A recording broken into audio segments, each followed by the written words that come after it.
cerita ini kayaknya ditujukan untuk orang-orang kayak gue. Kok ceritanya jadi gini ya? Agak ekstrim ya? Gue suka cerita. Dan membicarakan sesuatu yang gue sukai adalah sebuah kesenangan bagi gue. Kalau kamu suka cerita juga, then come right in. Cause that's what Turi Kata Oge is all about. Hai, selamat datang kembali di kanal YouTube Turi Kata Oge. Kamu mungkin sedang berencana untuk menulis sebuah cerita, atau bahkan sedang ada dalam proses penulisan. Entah itu novel, cerpen, naskah drama, komik bahkan, atau apapun itu bentuknya. Nah, katanya nih, pertanyaan why alias mengapa adalah suatu hal yang penting untuk dipikirkan ketika sedang melakukan sesuatu. Dalam video kali ini, dengan diiringi suara hujan, gue mau mencoba menawarkan beberapa hal yang mungkin bisa menjadi motor pendorong buat kamu di dalam menulis cerita. Terlepas dari poin-poin yang akan gue sampaikan nanti, gue tetap berharap bahwa kamu bisa menemukan alasanmu sendiri melalui perenungan yang kamu lakukan. Jadi anggap saja video ini sebagai suatu pemicu atau pemantik atau mungkin pengingat kalau kamu misalnya udah dalam proses menulis gitu. Nah, berikut ini adalah hal-hal yang bisa kamu jadikan sebagai alasan untuk menulis cerita. Yang pertama adalah balas dendam atau balas budi. Agak ekstrim ya? Tapi tunggu dulu, dengar penjelasan gue dulu. Maksud gue adalah begini, misalnya, mungkin ada sebuah cerita, entah itu buku atau film misalnya, yang berhasil menimbulkan suatu perasaan atau emosi yang begitu meluap-luap dalam diri kamu. Kamu jadi nggak bisa tidur, nggak bisa mikir dengan jernih, atau mungkin bahkan nggak bisa berfungsi sebagai manusia dengan baik dan benar gitu. Nah, karena perasaan meluap-luap tersebut, kamu pun jadi terdorong untuk menciptakan sebuah cerita yang bisa memberikan dampak yang sama dahsyatnya dengan cerita tersebut. Nah, kalau balas budi yang gue maksud mungkin lebih tepatnya bisa dibilang sebagai ucapan syukur. Sama seperti tadi, mungkin ada pula cerita yang membuat kamu terinspirasi, jadi semangat, jadi terhibur gitu, jadi feeling comforted misalnya. Dan kamu kemudian pun terinspirasi nih untuk membuat perangkai sebuah cerita yang bisa menimbulkan dampak seperti itu juga. Kamu juga mau memberikan dampak baik buat orang melalui cerita yang kamu karang. Alasan kedua, yaitu rasa tidak puas. Rasa tidak puas ini bisa macam-macam. Misalnya yang pertama tuh, kapal yang tidak berlayar. Maksud gue gini, misalnya ada cerita-cerita yang dimana ketika kamu melihat beberapa tokoh, 2 tokoh misalnya, dan ketika kamu mempertimbangkan latar belakang mereka, sifat mereka, impian mereka, kamu merasa 2 tokoh ini sangat cocok kalau dijadikan pasangan gitu. Tetapi dalam perjalanannya penulis nggak menjadikan mereka sebagai pasangan gitu, kayak nggak jelas nih mereka nih sebenarnya apa gitu, atau bahkan mereka malah jadinya sama orang lain. Ya sebenarnya itu kan terserah penulisnya ya, tapi mungkin dengan adanya ship kapal yang tidak berlayar tersebut, pasangan yang tidak jadi tersebut, kamu pun jadi terinspirasi untuk membuat cerita dengan tokoh yang didasarkan pada tokoh-tokoh di cerita yang membuat kamu tidak puas tadi gitu. Dan kemudian kamu mungkin jadi bisa menulis ulang cerita mereka. Perasaan tidak puas lainnya juga misalnya bisa seperti ini, yaitu perasaan tidak puas akan akhir cerita. Mungkin ada cerita-cerita yang secara premis atau secara sinopsis merupakan cerita yang kayaknya bakal kamu suka banget, atau bahkan bisa menjadi suatu cerita yang hebat banget gitu. Kalau kamu lihat-lihat nih di awal cerita, kamu sudah yakin bahwa wah, gue akan suka cerita ini. Namun kemudian pada titik tertentu, kamu jadi mikir, kok ceritanya jadi gini ya gitu.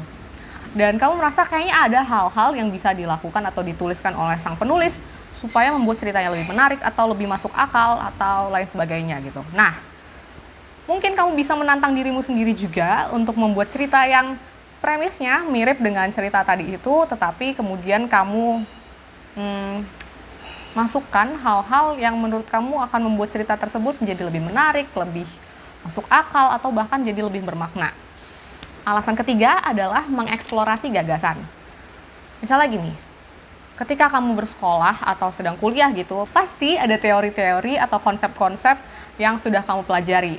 Nah, kamu bisa coba masukkan teori atau konsep tersebut ke dalam cerita kamu, atau bahkan kamu juga bisa menulis sebuah cerita yang berporoskan pada teori atau konsep tersebut gitu. Misalnya, kamu pernah belajar tentang hierarki kebutuhan Maslow. Maslow, ya. Itu. Dan kamu kemudian bisa coba bikin cerita nih tentang apa yang akan terjadi ketika kemampuan seseorang untuk memenuhi kebutuhan di tingkat tertentu itu terhalangi gitu. Apa respon orang-orang dari latar belakang tertentu terhadap fenomena tersebut gitu. Jadi kamu bisa main di what if. Atau mungkin ada what if yang lebih wow lagi. Misalnya, bagaimana jika semua anak SD kelas 3 di suatu kelurahan punya teman yang bisa kayak Doraemon gitu. Itu kan bisa menjadi sebuah premis yang menarik. Atau mungkin kamu juga bisa memaknai, mengeksplorasi gagasan dengan seperti ini. Jadi, ketika kamu melihat keadaan sekitar kamu, sepertinya ada fenomena-fenomena yang sudah mulai bermunculan gitu. Atau ada gejala-gejala tertentu yang menurut kamu perlu diwaspadai atau perlu diperhatikan. Dan kemudian kamu bisa coba buat cerita yang mengeksplorasi apa yang akan terjadi jika fenomena-fenomena atau gejala-gejala ini terus dibiarkan begitu saja gitu. Kamu bisa semacam memprediksi apa yang akan terjadi di masa depan jika hal-hal tersebut terus terjadi. Menurut gue, poin yang ini juga bisa disambungkan dengan alasan yang keempat, yaitu untuk menyampaikan sebuah pesan. Ketika kamu memperhatikan keadaan di sekeliling kamu, hal-hal yang terjadi di sekitarmu, atau orang-orang yang kamu kenal, mungkin ada suatu keresahan atau kegelisahan yang timbul dalam diri kamu. Dan karena kamu peduli sama orang-orang tersebut, atau peduli kepada lingkunganmu itu, kamu merasa butuh menyampaikan sebuah pesan kepada mereka. Nah, gue percaya bahwa kamu bisa menggunakan cerita sebagai suatu sarana atau media yang unik di dalam menyampaikan pesan tersebut. Nah, misalnya kamu sangat peduli pada isu pentingnya pendidikan. Nah, kamu bisa membuat cerita yang menampilkan betapa pendidikan itu adalah suatu hal yang berharga dan merupakan hak dari semua orang. Dan bagaimana pendidikan bisa membantu orang-orang, membantu tokoh-tokoh dalam cerita kamu untuk melakukan hal-hal yang bermakna atau hal-hal yang bisa berdampak luas bagi masyarakat. Atau misalnya, kamu gemes sama orang-orang yang cenderung mementingkan kepentingan dirinya sendiri dan melakukan segala sesuatu hanya didasarkan pada kesenangan dirinya gitu. Nah, kamu mungkin bisa membuat cerita yang somehow, entah bagaimana, menarik untuk dibaca oleh orang-orang tersebut, dan kemudian di akhir cerita kamu bisa memperlihatkan betapa mereka, orang-orang si pembaca ini mungkin punya masalah tertentu dan apa kabar baiknya gitu. Apa hal yang bisa mereka terima dan mereka lakukan untuk keluar dari si keegoisan tersebut. Atau mungkin kamu lagi terenyuh atau broken hearted untuk orang-orang yang mungkin sedang merasa bahwa hidupnya itu gak berguna dan masa depannya itu gak jelas gitu. Mungkin kamu bisa mencoba untuk membuat sebuah cerita yang menjadi penyemangat buat orang-orang tersebut, atau bahkan mendorong orang-orang itu untuk tetap berusaha dan punya pengharapan. Seperti halnya mungkin kamu pernah mengalami baca atau nonton suatu cerita yang bikin kamu jadi mikir nih, wah, cerita ini kayaknya ditujukan untuk orang-orang kayak gue. Nah, kamu pun bisa coba untuk menulis sebuah cerita yang memang secara spesifik ditujukan untuk orang-orang tertentu.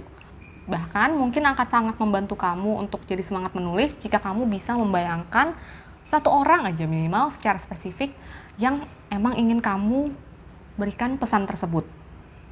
Nah, keempat poin tadi itulah yang menurut gue mungkin bisa kamu jadikan sebagai motor pendorong, sebagai alasan, sebagai penguat buat kamu di dalam menulis sebuah cerita. Menurut kamu gimana? Alasan mana sih menurut kamu yang paling cocok dengan kamu? Atau mungkin alasan mana yang menurut kamu bisa menjadi alasan yang paling kuat bagi seseorang untuk menulis? Atau kalau misalnya menurut kamu ada juga alasan-alasan lain yang bisa dijadikan untuk menyemangati seseorang di dalam menulis, jangan sungkan untuk bagikan pendapat kamu di kolom komentar. Gue tunggu ya. Sekian untuk video kali ini, terima kasih buat kamu yang udah nonton sampai detik ini. Kalau kamu suka video ini, jangan lupa untuk tekan tombol like-nya dan bagikan video ini kepada orang-orang yang sedang menulis atau bahkan sedang berencana untuk menulis cerita. Dan kalau misalnya belum, tekan tombol subscribe-nya, karena itu akan menjadi salah satu alasan buat gue untuk tersenyum. Dan itu aja untuk video kali ini. Semoga hari kamu menyenangkan dan selamat menjalani hidupmu di sebuah cerita yang jauh lebih besar dari yang bisa kamu bayangkan. Sampai ketemu di video lainnya. Dah!